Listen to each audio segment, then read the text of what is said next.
Okay, చేరు వచ్చిన మీ అందరికీ ప్రభువైన క్రీస్తు పేరట నా శుభ వందనాలు. అందరికీ వందనాలు. బయట ఉన్న వారికి కూడా వందనాలు. కొంచెం కనపడి జీవితం బాగుంది, కొంచెం ఎదురుకు వస్తే బాగుంటుంది. మీకోసం ప్లేస్ ఎదురు చూస్తూ ఉంది. వర్షం పడేటప్పుడు కూడా కూర్చోవాలి. పోయింది కదా వర్షాకాలం అనుకుంటున్నారా? చలికాలం ఇంకా పెరిగిద్ది. ఓకే, ఈరోజు కొన్ని విలువైన విషయాలు మనం ఆలోచిద్దాం. గత వారం మనం ఆలోచించిన అంశం ఏంటి? పూర్వపు స్థితి జ్ఞాపకం ఉందా అన్న ఒక టైటిల్ మీద చక్కగా కొన్ని విషయాలు ఆలోచించాం. కొంతమంది జీవితాన్ని మనం ఆలోచించాం. ఎవరి గురించి ఆలోచించి చెప్పండి? ఎవరి గురించి ఆలోచించాం? ఒక ముగ్గురు గురించి మీకు తెలియజేశాను. ఇశ్రాయేలు జనాంగం గురించి ఆలోచించాం. వాళ్ళ పరిస్థితి ఏంటి? ఐగుప్తులో ఉన్నప్పుడు వాళ్ళ పరిస్థితి ఏంటి? ఏం చేస్తా ఉన్నారు? ఐగుప్తులో ఉన్నప్పుడు వాళ్ళ పరిస్థితి ఏంటి? పనులు చేస్తూ ఉన్నారు. పని చేయిందే ఏం పెట్టలా? భోజనం పెట్టలా. అయితే దేవుడు వారిని ఐగుప్తులో నుండి విడిపించి ఒక గొప్ప సాహసాన్ని చేసి వాళ్ళని విడిపించి తీసుకొస్తే వాళ్ళు ఏమంటున్నారు? బయటకు వచ్చిన తర్వాత ఏం మాట్లాడుతున్నారు అంటే ఆ స్థితి మర్చిపోయారు. ఆ కష్టపడిన స్థితి మర్చిపోయి ఉంటున్నారు. మేము ఉచితంగా తిన్న కూరగాయలు, కాకరకాయలు, కేకరకాయలు, దోసకాయలు, ఎర్రగడ్డలు, తెల్లగడ్డలు అన్నీ కూడా కొన్ని నేను కలిపాలండి. ఇవన్నీ ఆడున్నాయి బైబుల్లో అనమాట. మరలా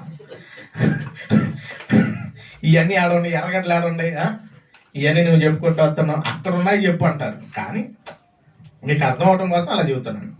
వాళ్ళు ఉచితంగా తిన్నారంటే ఉచితంగా వాళ్ళు తినలా. వాళ్ళకి ఏం గుర్తుకు రావట్లా? పడిన కష్టం వాళ్ళకి గుర్తు రావట్లా. గమనించండి, చాలా మంది జీవితాల్లో కూడా ఒక స్థితిలో నుండి ఇంకో స్థితికి వచ్చిన తర్వాత ఏం మర్చిపోతారు? ఏ స్థితి మర్చిపోతారు?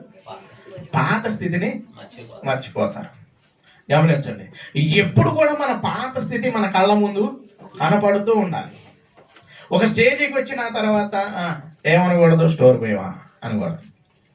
ఒక స్థితికి వచ్చిన ఒక్కొక్కళ్ళు కొంచెం కొన్ని ప్రదేశాలకు నేను వెళుతూ ఉంటాను. వెళ్ళినప్పుడు కొంతమంది లేని వాళ్ళు ఉంటారు. ఈ రోజు స్టోర్ బియ్యం తినేవాళ్ళు దాదాపు ఆల్మోస్ట్ లేరు. గమనించండి, ఉన్న వాళ్ళేం బాగా కొన్ని వేసి పెడతా ఉంటారు. లేని వాళ్ళు కొంచెం పచ్చడి అవి వేసి పెట్టడానికి వాళ్ళు చాలా ఇబ్బంది పడతా ఉంటారు. అవి వేసి పెట్టడానికి చాలా ఇబ్బంది పడుతుంటారు. వాళ్ళ పరిస్థితిని చూసి ఏం పర్లేదమ్మా, ఏదైనా నేను తింటాను, నాకు ఇది ఈ షెడ్యూల్ కావాలని ఎప్పుడు కూడా అడగకూడదు. అంటే పాత స్థితిని మనం ఎప్పుడు కూడా జ్ఞాపకం పెట్టుకోవాలి. ఇశ్రాయేలు ప్రజలు ఆ పాత స్థితిని ఏం చేయలేదు? జ్ఞాపకం పెట్టుకోవాలి. అందుకనే వారందరూ కూడా వారికి ఏమన్నారు? మాకు మాంసం లేదని సరిగినప్పుడు ఏం పెట్టాడు? వాళ్ళకి ఎంతకాలం పెట్టాడు? నెల రోజులు మాంసం పెట్టాడు. ఎలా పెట్టాడు? ముక్కుల్లో నుండి వచ్చేంత వరకు మాంసం పెట్టాడు. పెట్టి ఏం చేశాడు? లేపేశాడు అన్న విషయాన్ని మనం అంటే పాత స్థితిని కనుక మనం గుర్తుపెట్టుకోకపోతే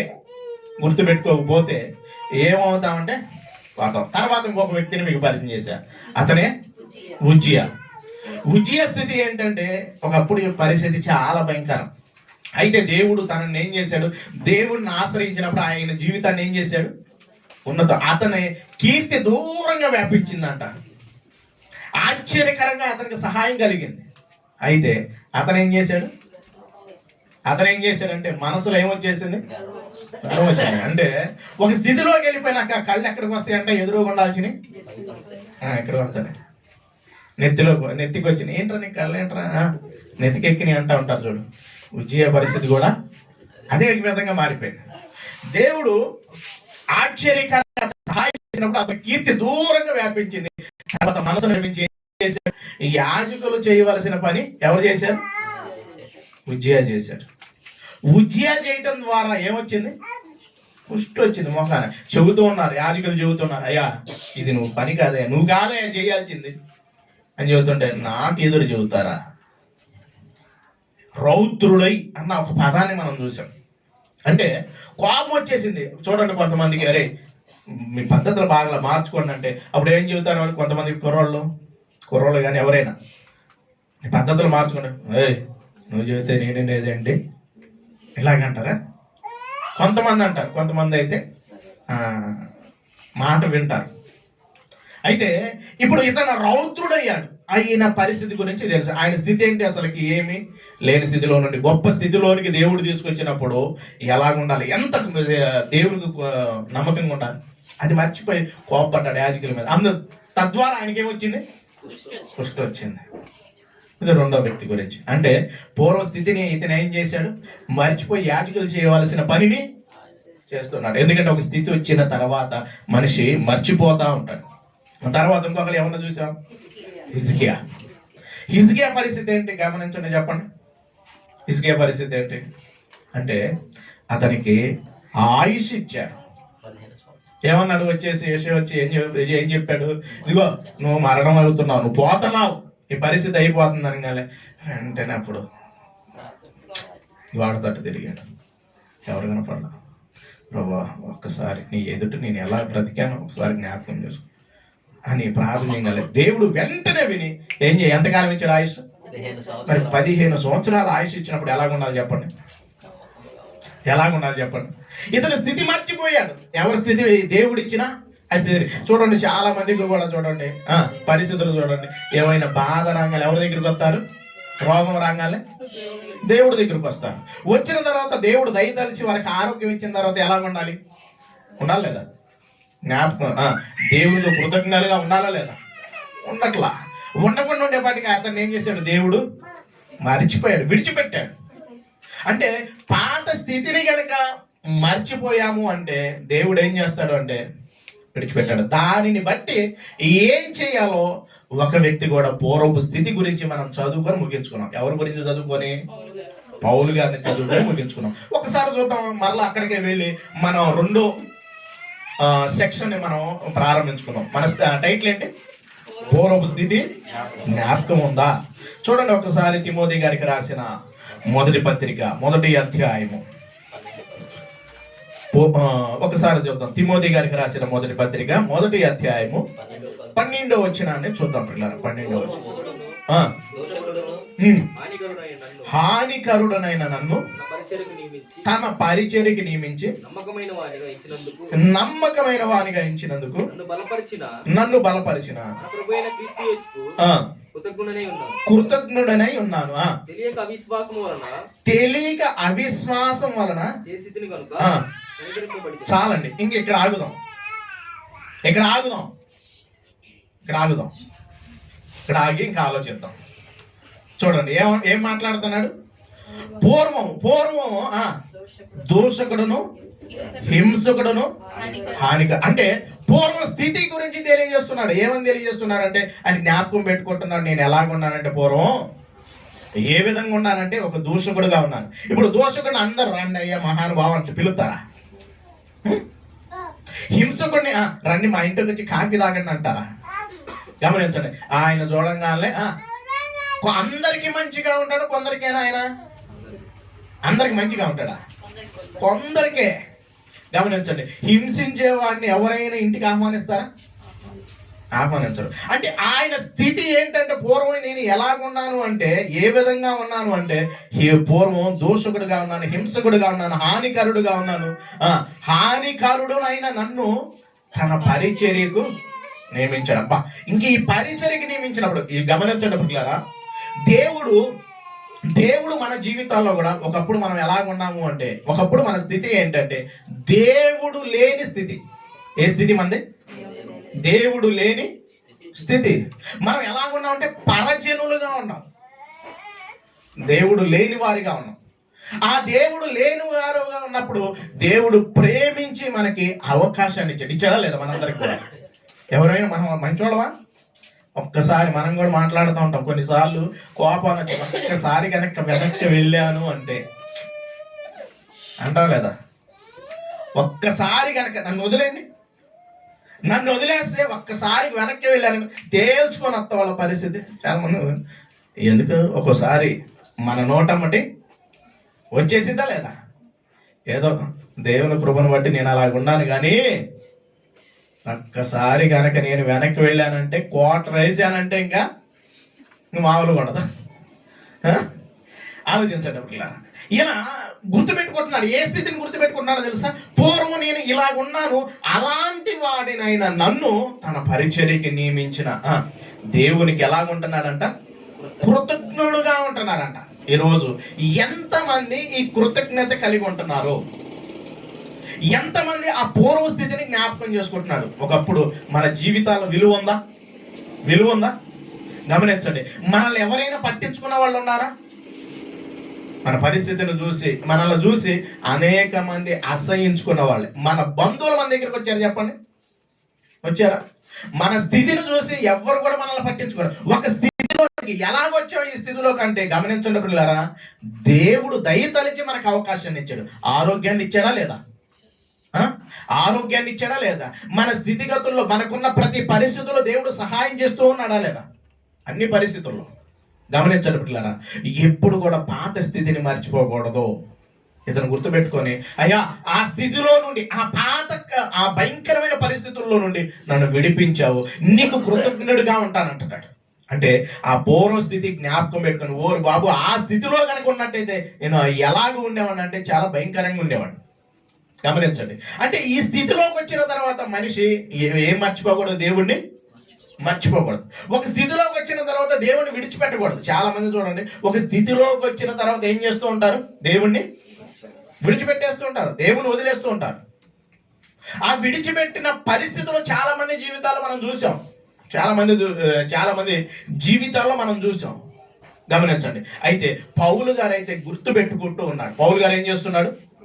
గుర్తుపెట్టుకొని దేవునికి కృతజ్ఞతాస్తుతులు చెల్లించేవాడిగా ఉన్నాడు. చూడండి పిల్లలు, కృతజ్ఞతాస్తుతులు చెల్లించేవాడిగా ఉన్నాడు. ఈరోజు మన జీవితంలో కూడా మనం ఎలా ఉండాలంటే కృతజ్ఞతాస్తుతులు చెల్లించేవారిగా ఉండాలి. ఎప్పుడు కూడా ఎలా ఉండాలి?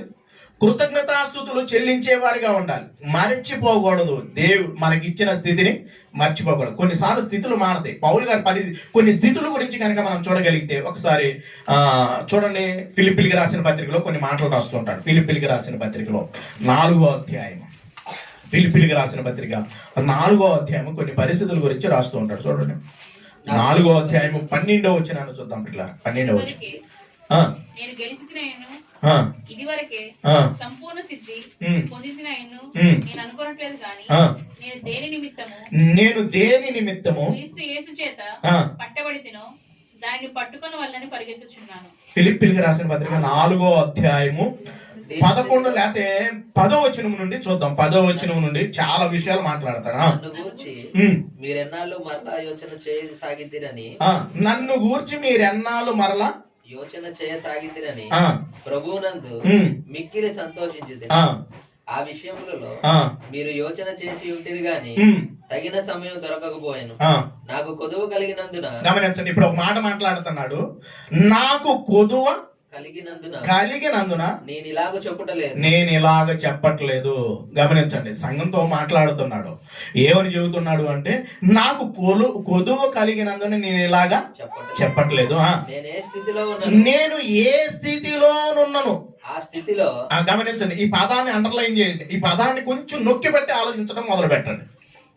పౌలు గారు అంటున్నాడు, ఏమంటున్నాడంటే, పూర్వ స్థితి ఏంటంటే నాది భయంకరమైన స్థితి. అయితే దేవుడు నన్ను ప్రేమించి ఒక అవకాశాన్ని ఇచ్చాడు, దాన్ని బట్టి నేను కృతజ్ఞుడై ఉన్నాను అంటున్నాడు. ఇప్పుడు ఒక విషయాన్ని తెలియజేస్తున్నాడు. ఇది సంఘానికి రాస్తూ ఉన్నాడు పత్రిక, అదేమో తన వ్యక్తిగతం. గుర్తుపెట్టుకున్నాడు, ఆ స్థితిలో కనుక నేను చచ్చాను అంటే, ఆ స్థితిలో కనుక నేను వెళ్ళిపోయాను అంటే నా పరిస్థితి ఏంటో అది గుర్తుపెట్టుకున్నాడు. ఇప్పుడు సంఘానికి రాస్తూ ఇప్పుడు పరిస్థితి ఏం తెలియజేస్తున్నాడు తెలుసా? ఏమని మాట్లాడుతున్నాడు అంటే, నాకు కొదువు కలిగి ఉన్నందున నేను ఇలాగో చెప్పట్లేదు. నేను ఏ స్థితిలోనున్నాను ఆ స్థితిలో సంతృప్తి కలిగి ఉండ నేర్చుకున్నాను. అంటే ఏ స్థితిలో అయినా సరే ఎలాగుంటున్నాడంట? ఏ స్థితిలో అయినా సంతృప్తి. ఏ తృప్తి? అసంతృప్తి, సంతృప్తి. ఈరోజు కొంతమందికి ఏముండదు సంతృప్తి ఉందా? సంతృప్తి ఉన్నదాంతో సరిపెట్టుకుంటున్నారా? ఉన్నదాంతో తృప్తిగా ఉంటున్నారా?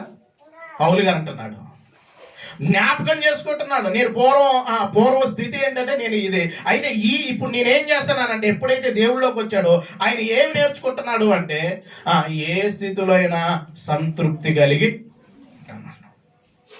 గమనించాడు. ఒక స్థితి పోయిందనుకో గుర్తుకొస్తాడా దేవుడు? గుర్తుకొస్తాడా?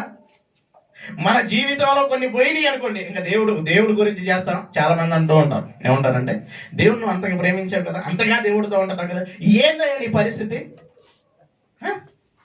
కొన్ని మాట్లాడుతుంటారు. ఇప్పుడు కొన్ని పరిస్థితులు మన జీవితాలు ఎదురైనాయి అనుకోండి, తృప్తిగా మనం ముందుకు అడుగులు వేయగలుగుతామా? ఉన్నదాంతో అయితే పౌలు గారు చక్కగా మాట్లాడుతున్న మాట ఏంటంటే ఏం తెలియజేస్తున్నాడు చూడండి. నేను ఏ స్థితిలోనున్నానో ఆ స్థితిలో సంతృప్తి కలిగి ఉండ నేర్చుకుందును అంటే తృప్తి కలిగి నేర్చుకుంటున్నాడు ఉన్న స్థితిలో. ఈరోజు మనిషికి తృప్తి ఉంటుందా చెప్పండి? ఉంటుందా? మొన్న ఈ మధ్యకాలంలో మా బావగారు వాళ్ళ ఒక అబ్బాయి, అతను డ్యూటీకి వెళ్ళి ప్రతిరోజు ఓటీ చేసి వస్తాడంట. ప్రతిరోజు అంటే డ్యూటీ టైం ఏమో కొంత టైము, ఇంకా ప్రతిరోజు ఓటీ. ఎందుకంటే అవి చేసుకుంటే ఎక్స్ట్రా అప్పుడు వస్తున్నది సరిపోతాయి కదరా అంటే కాదు, ఇంకా కావాలి. మనిషికి చూడండి తృప్తి ఉంటుందా? ఉన్నదాంతో తృప్తి ఉంటుందా? మనిషికి తృప్తే లేదు. ఉంటుందా తృప్తి? ఉన్నదాంతో సంతృప్తి కలిగి ఉన్నదాన్ని బట్టి దేవునికి కృతజ్ఞతాస్తుతులు చెల్లించే వాళ్ళు ఎంతమంది ఉంటున్నారు? పోయిన దాన్ని బట్టి దేవునికి కృతజ్ఞతాస్తుతులు చెల్లించే వాళ్ళే ఎంతమంది ఉంటున్నారు? ఏ స్థితిలో అయినా సరే పౌలు గారు ఇప్పుడు మాట్లాడుతున్నాడు. ఏం మాట్లాడుతున్నారంటే జ్ఞాపకం చేసుకున్నాను ఏ స్థితిలో. ఇప్పుడు మనకు నేర్పుతూ ఉన్నాడు పిల్లరా. సంఘానికి లెటర్ రాస్తున్నానంటే మనకు కూడా చెబుతున్నట్టున్నారు కదా, మనకు కూడా చెబుతున్నట్టే కదా. నేను అవిశ్వాసంగా చేసేదని కనుక కనికరింపబడితేని. ఏదో తెలియక చేసే కదా కనికరింపబడితే, మరి తెలిసి చేస్తే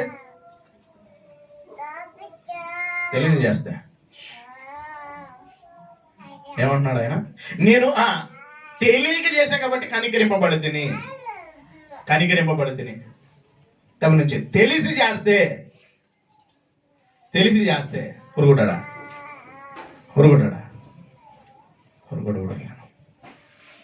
ఇప్పుడు ఏం చేయాలి? ఇప్పుడు ఏం మాట్లాడుతున్నాడంటే గమనించండి, ఇది చదువుకుంటా. మరి తెలిసి చేస్తే కొన్నిసార్లు మనం చేస్తాం లేదా? తలకాయ పైకి ఎత్తండి, నా వైపు చూడండి, నిద్రపోమాకండి. పొద్దున్నే తెలిసి చేస్తే కొన్నిసార్లు మనం చేస్తాం లేదా? తెలిసి చేసామా లేదా? చేసాం, చాలా చేసాం. చేస్తానే ఉన్నామా లేదా? ఎన్నోసార్లు చేస్తానే ఉన్నాం. ఊరుకొట్టాడు దేవుడు? జ్ఞాపకం చేసుకోవాలి పిల్లరా. మనము దీన్ని ఇలాగే ఉంచేసి కొన్ని విషయాలు చూద్దాం. ఇప్పుడు ఒక మాట మాట్లాడుతున్నాడు, ఒకసారి చూద్దాం. ప్రకటన గ్రంథం 2వ అధ్యాయం. దీన్ని ఇలాగే ఉంచి మరలా వస్తాను, నేను ఇక్కడికే వస్తాను. ఒకసారి ప్రకటన గ్రంథంకి వెళ్దాం. ప్రకటన గ్రంథము 2వ అధ్యాయము 5వ వచనాన్ని చూద్దాం. 5వ వచనాన్ని. నీవు ఏ స్థితిలో నుండి పడితివో అది జ్ఞాపకం చేసుకొని మారు మనసు పొంది ఆ మొదటి క్రియను చేయము. అట్లా చేసి నీవు మారు మనసు పొందితేనే సరి. లేని ఎడల నేను నీ యొద్దకు వచ్చి నీ దీపస్తంభమును దాని చోటు నుండి తీసివేతను. గమనించండి, ఇప్పుడు ఒక విషయాన్ని చెబుతున్నాడు. ఇక్కడ ఎఫెసీ అనే ఒక సంఘానికి లెటర్ రాస్తూ కొన్ని విషయాలు చెబుతున్నాడు. నీవు ఏ స్థితిలో పడిపోతావో జ్ఞాపకం చేసుకో. జ్ఞాపకం వచ్చిందా లేదా? నేను ఎక్కడ పడ్డాను నాకు తెలియదండి అంటారా? గమనించండి, మన మనస్సాక్షి చెప్పిద్దా లేదా? ఏ స్థితిలో పడిపోయావు నా విషయాలు మనకు చెప్పిద్దా లేదా? ఎక్కడ పడ్డా మనకు తెలియదా? ఇప్పుడు సంఘానికి రాస్తూ తెలియజేస్తున్న మాట ఏంటంటే నీవు ఏ స్థితిలో పడిపోతావో అది ఏం చేయాలంట? జ్ఞాపకం చేసుకోవాలంట. అంటే మన స్థితిని జ్ఞాపకం చేసుకోవాలి. ఎక్కడ పడ్డామో తెలుసుకోవాలి. ఎక్కడ పడిపోయామో తెలిసిద్దా లేదంటే ఖచ్చితంగా ప్రతి వాళ్ళకి తెలిసిద్దా లేదా? మనం ఎక్కడ పడిపోయామో అది జ్ఞాపకం చేసుకొని ఏం చేయాలంట? మారు మనసు పొందాలి. ఏం పొందాలి? మారు మనసు పొందాలి. గమనించండి పిల్లలు, ప్రతి వాడు కూడా ఏదో ఒక విషయంలో ఏమైపోతారు, పడిపోతా ఉంటారు లేదా? ప్రతి వారు పడిపోవటానికి పుష్కలంగా అవకాశాలు ఉన్నాయి లేవా? మనల్ని నిలబెట్టాలని దేవుడు ఎంతగా వెతుకుతున్నాడో దుష్టుడు కూడా మనల్ని పడగొట్టడానికి అంతే వెతుకుతున్నాడో లేదా? 24/7 వెతుకుతూ ఉన్నాడు. ఎవరి కోసం వెతుకుతున్నాడు? ఎవరి కోసం వెతుకుతున్నాడు? ఎవరి కోసం వెతుకుతున్నాడు అంటే ఎవరైతే పరిచర్యలో ఉంటారో, ఎవరైతే దేవుని కొరకు బ్రతకాలనుకుంటారో, ఎవరైతే ఆ పరిశుద్ధంగా బ్రతకాలనుకుంటారో వారిని పడగొట్టడానికి వాడు వెతుకుతున్నాడు. ఇప్పుడు వాడు పడగొడతాడంటే ఖచ్చితంగా పడగొడతాడు. ఎప్పుడు పడగొడతాడు అంటే మనము దేవుని పరిచర్యలో సహవాసంలో ఎప్పుడైతే లేకుండా ఉంటామో వాడు ఏం చేస్తాడు? పడగొడతాడు. ఇప్పుడు ఏం చేయాలి? పడిపోయిన తర్వాత నేను పడిపోయానండి అంటే కుదిరిద్దా? పడిపోయిన వ్యక్తి ఏమవ్వాలి? లెగవాలి. ఇప్పుడు ఏం తెలియజేస్తున్నాడు సంఘానికి? ఏమని చెప్పుకుంటూ వస్తున్నాడంటే నీవు ఏ స్థితిలో పడిపోయావు అది ఏం చేయాలి? జ్ఞాపకం, అంటే స్థితిని జ్ఞాపకం చేసుకోవాలి. ఒక ఉన్నతమైన స్థితిని దేవుడు మనకి ప్రేమించి ఇచ్చాడా లేదా? సంఘంలోనికి అడుగు పెట్టడం అంటే, సంఘంలో చేర్చబడటం అంటే, క్రీస్తుని అంగీకరించి బాప్టిజం తీసుకోవటం అంటే మామూలు విషయం కాదు. అది మామూలు విషయం కాదు. గమనించండి పిల్లరా, ఏదో అనుకుంటున్నావు, క్రీస్తుని అంగీకరించాము, బాప్టిజం తీసుకున్నావు, అయిపోయింది అనుకుంటున్నాం. కానీ సంఘములోనికి నువ్వు అడుగు పెట్టడానికి దేవుడు గొప్ప అవకాశాన్ని ఇచ్చాడు. అది గొప్ప ఉద్యోగం కంటే గొప్ప అవకాశం పిల్లరా. సంఘంలోకి చేర్చబడటం అంటే మామూలు విషయం కాదు. చేర్చబడటం అంటే మామూలు విషయం కాదు. ఇప్పుడు నేను చేర్చిన నువ్వు ఎలాగుండాలంటే కాపాడుకోవటం మొదలు పెట్టుకోవాలి. నిన్ను నువ్వు కాపాడుకోవటం మొదలు పెట్టాలి. గమనించండి పిల్లలు, మనల్ని మనం కాపాడుకోవటం మొదలు పెట్టాలి. అందుకని ఇప్పుడు కాపాడుకోలేక మనం కొన్నిసార్లు ఏమైపోతున్నాం అంటే పడిపోతున్నావా లేదా? గమనించండి, పడిపోతున్నావా లేదా అంటే ఖచ్చితంగా ఏదో ఒక విషయాల్లో పడిపోతున్నాం. ఆ పడిపోయినప్పుడు మనం జ్ఞాపకం చేసుకోవాలి. ఎక్కడ పడ్డామో అక్కడి నుంచి లేకపోవటం మొదలు పెట్టాలి. చాలా మంది ఇంకా నాది అయిపోయిందండి, నా పరిస్థితి ఇంక నేను రాను. చాలా మందిని కదిలించండి. ఇప్పుడు బాగా పరిచయలో ఉన్న వాళ్ళు అన్ని చేసుకునే వాళ్ళు పడిపోయిన తర్వాత నాకు అన్నీ తెలుసు అండి అంటారు. ఏమైనా చెప్పాలంటే వాళ్ళకి చెప్పలేము. చెప్పలేము. వాళ్ళు ఏం మాట్లాడతారు? మాకు అన్నీ తెలుసు అండి, అన్నీ చేసామండి, మాకు అన్నీ తెలుసు, 66 పుస్తకాలు ఏముండదో మాకు తెలుసు అంటే వాడు మారు మనసు పొందడానికి ఏం పొందుకోడు? ఇష్టపడడం. ఏంటంటే మాటకి మాట కౌంటర్ ఇచ్చేటట్టు ఉంటారు, కానీ సరి చేసుకోవడానికి ఇష్టపడతారా? జ్ఞాపకం చేసుకుంటారంటే అది జ్ఞాపకం చేసి. ఇప్పుడు దేవుడు ఏమంటున్నాడు? నువ్వేం చేయాలి? మారు మనసు పొంది ఆ స్థితిని జ్ఞాపకం చేసుకొని మారు మనసు పొంది. లేని ఎడల ఏం చేస్తానన్నాడు? నీ దీపస్తంభాన్ని తీసేస్తాను. యెషయా గ్రంథం ఒక మాట, హెజ్కేల్ గ్రంథంలో కూడా కొన్ని విషయాలు చూద్దాం. చూడండి, ఇది చూసాం కదా. హెజ్కేల్ గ్రంథం 18వ అధ్యాయంలోకి వెళ్దాం. హెజ్కేల్ గ్రంథం 18వ అధ్యాయంలో 24వ వచనం నుండి చూడండి. 24వ వచనం. అయితే నీతిపరుడు తన నీతిని విడిచి ఎవరంట? ఎవరి గురించి రాస్తున్నాడు ఇది? నీతిపరుడు, నీతిమంతుడు. ఎలాగ మనం నీతిమంతులుగా ఉన్నాము? ఇక్కడైతే విశ్వాసం ద్వారా వాళ్ళందరూ కూడా విశ్వాసం. ఇక్కడైతే క్రీస్తు రక్తంలో కడగబడటం ద్వారా మనం ఏమవుతున్నాం? నీతిమంతులుగా తీర్చబడుతున్నాం. అదే నీతిమంతులు, ఇది నీతిమంతుల గురించి మాట్లాడుతున్న మాట. అర్థమవుతున్నాయండి నా మాటలు? అలాగే లోపల అర్థమవుతున్నాయని, లేదంటే అర్థమయ్యే విధంగా మాట్లాడతానికి ప్రయత్నిస్తాను. చూడండి, అయితే నీతిపరుడు తన నీతిని విడిచి, ఇందాక ఏం చదువుకున్నావు? నీవు ఏ స్థితిలో, ఎవరికి రాస్తున్నావు లెటర్? అది సంఘానికి రాస్తున్నాడు. 7 సంఘాల్లో ఎఫెసీ అనే ఒక సంఘానికి రాస్తూ ఉన్నాడు. నీవు ఏ స్థితిలో పడిపోయి అది జ్ఞాపకం చేసుకుంటున్నాడు. ఇక్కడ మాట్లాడుతున్న మాట ఏంటో తెలుసా? ఏం మాట్లాడుతున్నాడంటే, అయితే నీతిపరుడు తన నీతిని విడిచి పాపము చేసి అంటే దుష్టులు చేసే క్రియలు వేరుగుంటాయా? ఖచ్చితంగా వేరుగుంటాయి. దుష్టులు చేయు హే క్రియలన్నిటి ప్రకారము జరిగించిన ఎడల అతడు బ్రతుకున క్వశ్చన్ మార్క్ ఇస్తున్నాడు. చూడండి, ఎవరంట? నీతిమంతుడు ఏమవుతున్నాడు? నీతిమంతుడు నీతిని విడిచి ఏం చేస్తున్నాడు? పాపం చేస్తున్నాడు. ఏం విడిచిపెట్టి? నీతిని విడిచిపెట్టి. నీతి అంటే ఎవరు? ప్రభువైన యేసుక్రీస్తు ప్రభువారు. అంటే నీతిని విడిచి, అంటే యేసు ప్రభువాన్ని విడిచిపెట్టి పాపము చేసి దుష్టులు చేయి హే క్రియలన్నీ అన్నిటి ప్రకారము జరిగించిన అతడు బ్రతుకునా క్వశ్చన్ మార్క్ ఇచ్చాడంటే ఆలోచించాలి. బ్రతుకుతారా?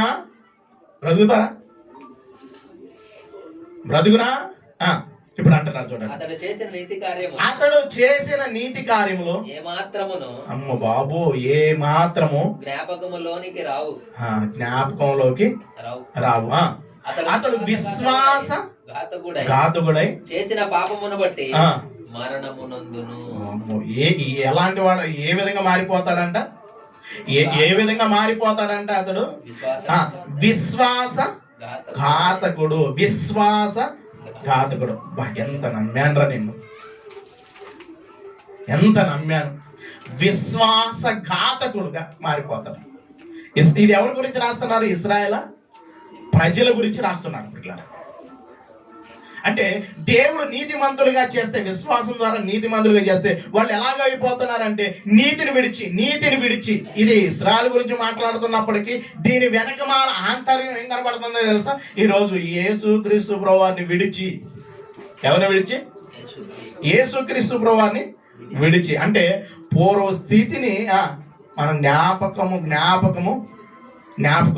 ఉంచుకోవాలి. మన స్థితి ఏంటి? ఒకప్పుడు దేవుడు లేని వాళ్ళని మనలో దేవుడు అవకాశాన్ని ఇచ్చినప్పుడు ఎంత కృతజ్ఞులుగా ఉండాలి. పౌలు గారు అయితే కృతజ్ఞుడుగా ఉన్నాడు. అయితే గమనించండి పిల్లలు, దానిని విడిచిపెట్టి, అంటే యేసుక్రీస్తుని అంగీకరించి బాప్తిసం తీసుకున్న వ్యక్తులు మరలా పాపంలోకి వెళ్ళిపోతే మారు మనసు పొందమంటున్నాడు. ఇప్పుడు ఏమంటున్నాడు? ఇప్పుడు ఏం తెలియజేస్తున్నాడు అంటే అతడు చేసిన నీతి కార్యములు ఏమాత్రము నేను ఆ పని చేశానండి, కట్ట బియ్యం ఇచ్చానండి, మీటింగ్కి ఫ్యాన్ కూడా ఇచ్చాను, మీటింగ్లు పెట్టాను, వాక్యం చెప్పాను, పాటలు పాడాను, ప్రార్థన చేశాను అంటే ఇవన్నీ వస్తాయా? నేను ఇచ్చానండి పలానా మీటింగ్కి ఎంత వస్తాయా? ఏవి జ్ఞాపకంలోనికి రావంటున్నాడు. గమనించండి, అతడు చేసిన నీతి కార్యములు, అంటే ఏ కార్యములు? నీతి కార్యములు అంటే ప్రభు అయిన యేసుక్రీస్తు కార్యం. ఆ కార్యాలకి సహాయపడి ఏమైనా జ్ఞాపకం వస్తాయా? జ్ఞాపకం రావు అంటున్నాడు. అవేమి జ్ఞాపకంలోనికి రావు. అతడు విశ్వాసఘాతకుడై చేసిన పాపమును బట్టి మరణము. విశ్వాసఘాతకుడు, గమనించండి, మామూలు కాదు, విశ్వాసఘాతకుడు. యేసుక్రీస్తు ప్రభు వారి పక్కన కూడా ఒకడు ఉన్నాడు, ఒక వ్యక్తి ఉన్నాడు. అతను ఎవరు? నమ్మాడు, బాగా నమ్మాడు. నమ్మి కూడా ఏమి ఇచ్చాడు? డబ్బు సంచి కూడా ఇచ్చాడు. ఇస్తే ఏం చేశాడు? ఆయన్ని ఏం చేశాడు? అమ్మేశాడు. ఓరు బాబు వీడికి ఉన్నా ఇది పోయిద్దే అని చెప్పేసి అవకాశాన్ని ఇస్తే ఏం చేయాలి? దాని మీద పోవాలి. కొంతమందికి చూడండి, కొన్ని పోవాలంటే కొన్ని అవకాశాలు ఇవ్వాలి. అవకాశం ఇచ్చినప్పుడు అతను ఏం చేశాడు? ఈయన్నే అమ్మేశాడు. గమనించండి, విశ్వాసఘాతకులుగా ఉండకూడదు. ఇంకా మాట్లాడుతుంటాడు చూడండి, ఇంకా చాలా విషయాలు మాట్లాడతాడు. అయితే యెహోవా మార్గము వీళ్ళు ఏం చెబుతారు తెలుసు ఇప్పుడు? అయితే యెహోవా మార్గము న్యాయం కాదని మీరు చెప్పుచున్నారు. ఎవరు వీళ్ళు? ఇశ్రాయేలు ప్రజలు. ఏం చెబుతున్నారు తెలుసా? ఏమని చెబుతున్నారు అంటే వాళ్ళు యెహోవా మార్గము న్యాయం కాదని మీరు చెప్పుచున్నారు. ఇశ్రాయేలు వారలా, దేవుడు మాట్లాడు, ఇశ్రాయేలు వారలారా నా మాట ఆలకించండి అయ్యా. నా మార్గము న్యాయమే, మీ మార్గమే కదా అన్యాయమైనది. గమనించండి, రెండు విషయాలు చెబుతున్నాడు.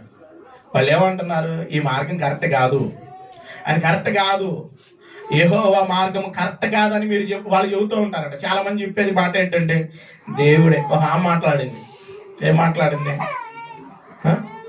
యెహోవా నాకు సర్వశక్తుడు మాకు అన్యాయం చేశాడంట. అన్యాయం చేస్తాడు దేవుడు. ఆయన అన్యాయం చేయుట అసంభవం అంటాడు. ఎవరు? ఏబు గారు అంటారు. ఆయన కూడా అదే పరిస్థితుల్లో ఉన్నాడా లేదా? ఆయన అన్యాయం చేయటం అసంభవం అంటున్నారు. ఏమేమంటుంది? యెహోవా మాకు అన్యాయం చేశాడు. కొంతమంది మాట్లాడుతూ ఉంటారు. ఎలాగంటే ఎవరు మాట్లాడతారు? బయట వాళ్ళు కాదు సుమా మాట్లాడేది.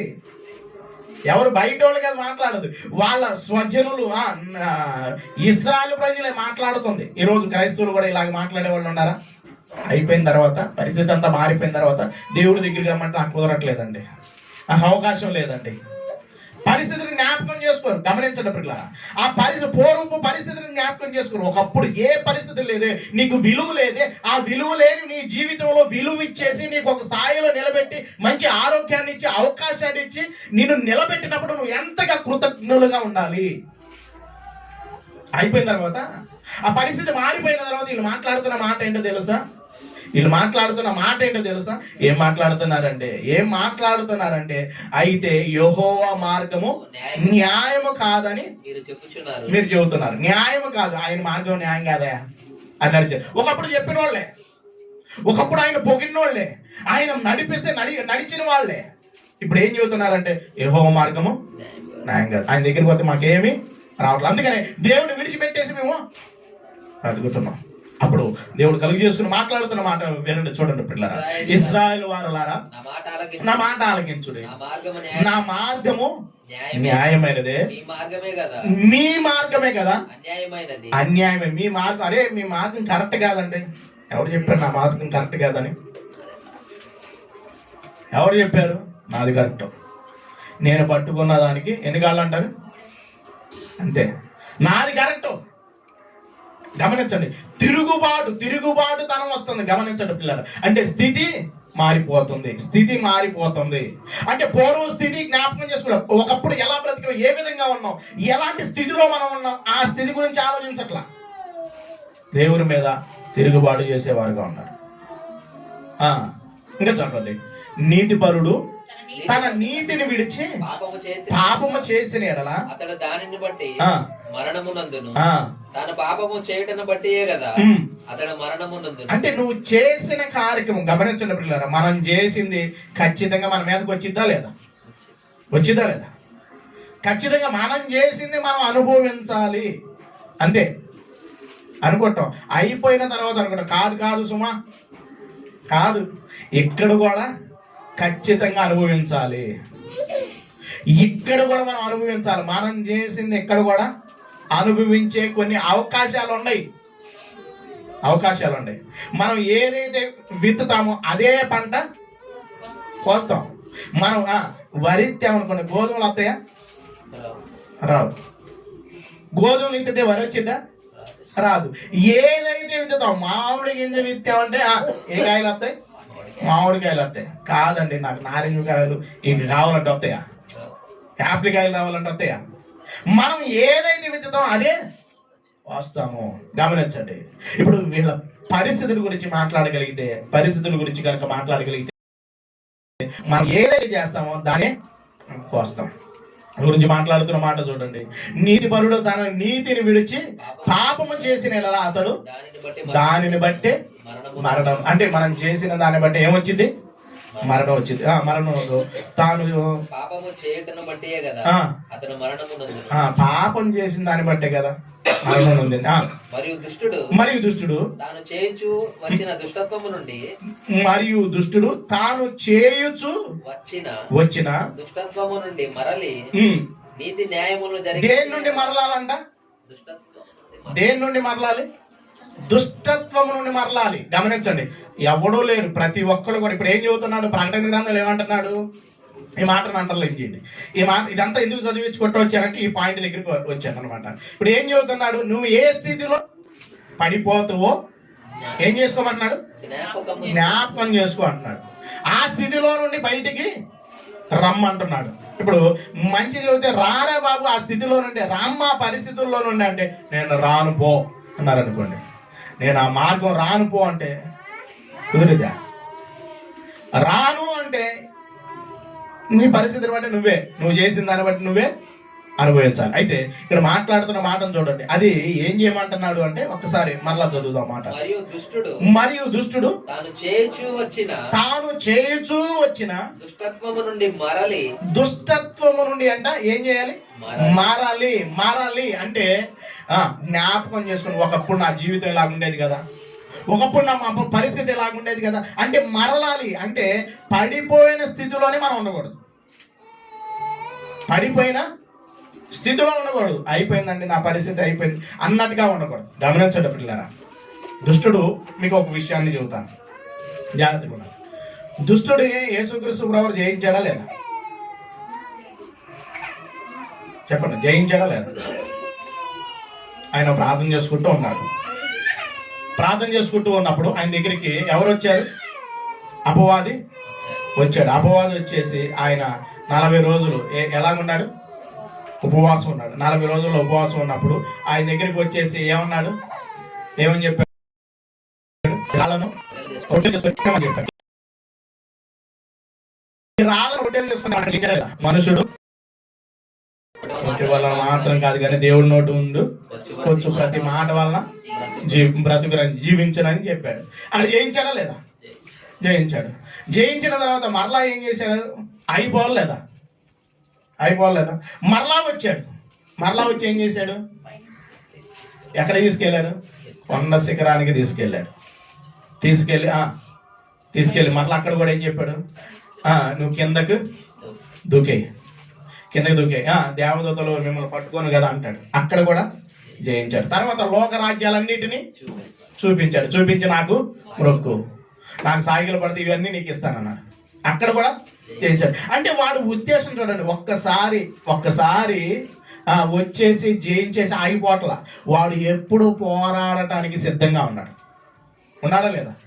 మనం కనుక ఏదన్నా పరిస్థితుల్లో పడిపోయాం అనుకోండి ఇంక లెగవటానికి పందిలాగా ఉండకూడదు, గొర్రెలా ఉండాలి. గమనించండి. అలాగని చెప్పేసి మనం అంటించుకోకూడదు. గొర్రె ఏం చేసిద్ది అంటే తనకి మలినం అంటింది అనుకోండి, దానిని ఇదిలించుకునేది, ఇంకా అలాగే ఉండిపోదు. కొంతమంది అయితే ఎలాగుంటారు అంటే పందిలాగా ఉంటారు. పడ్డారనుకోండి ఇంక లేకపోవడానికి ఇష్టపడరు. సమ్మగా ఉండిద్దంట, దాంట్లో ప్రశాంతంగా ఉండిద్దంట, స్వేచ్ఛగా ఉండిద్దంట. అస్సలకి ఎంత ఆనందిస్తూ ఉంటారంటే పొర్లుతాడు పందులు పొందినట్టు. వాటిల్లోనే అదే వ్యసనంలో అదే పరిస్థితుల్లో ఖచ్చితంగా ఏదో ఒక గమనించండి. ఒక్కొక్కరికి ఒక్కొక్క పరిస్థితి. ఒక మనిషి పడిపోవడానికి కారణం 3 కారణాలు చెబుతానండి. 3 కారణాలు. ఒక మనిషి దేవుళ్ళ నుండి దూరం అయిపోవటానికి మొట్టమొదటిగా డబ్బు.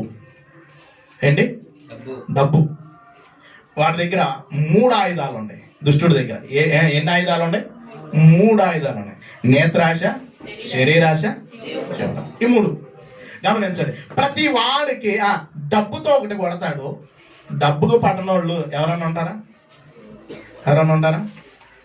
డబ్బు కోసం పడిపోయాడు కొంతమంది అంటారు. ఇంకొకటి స్త్రీ లేదా పురుషుడు. ప్రతి వాడి మీద ప్రయత్నిస్తాడంటే ప్రతి వాడి మీద ప్రయత్నిస్తూనే ఉంటాడు. దీంట్లో కూడా పడిపోతాడు. 3 పేరు. ఈ 3 విషయాల్లో, పేరు ప్రఖ్యాతుల విషయాలు ఖచ్చితంగా పడిపోతూ ఉంటాం. గమనించండి పిల్లలు, ఒక్కసారి జ్ఞాపకం చేసుకొని ఎక్కడ పడిపోయామో జ్ఞాపకం చేసుకొని మనం మారు మనసు పొందాలి. ఇప్పుడు ఏం తెలియజేస్తున్నాడు అంటే మరియు దుష్టుడు తాను చేయుచు వచ్చిన దుష్టత్వము నుండి మరలి. దుష్టత్వము నుండి ఏమవ్వాలి? మరలాలి. అంటే చేయుచూ వచ్చిన దుష్టత్వంలో నుండి ఏమంటున్నాడు? మరలండి, తిరగండి. గమనించండి, కొన్నిసార్లు చెప్పినప్పుడు దేవుడు హెచ్చరించినప్పుడు వాటిలో నుండి మరలాలి, వాటిలో నుండి బయటికి రావాలి. ఈరోజు చూడండి, చాలా మందికి దీంట్లో నుండి బయటికి రాండి అంటే మా వల్ల కావట్లేదండి.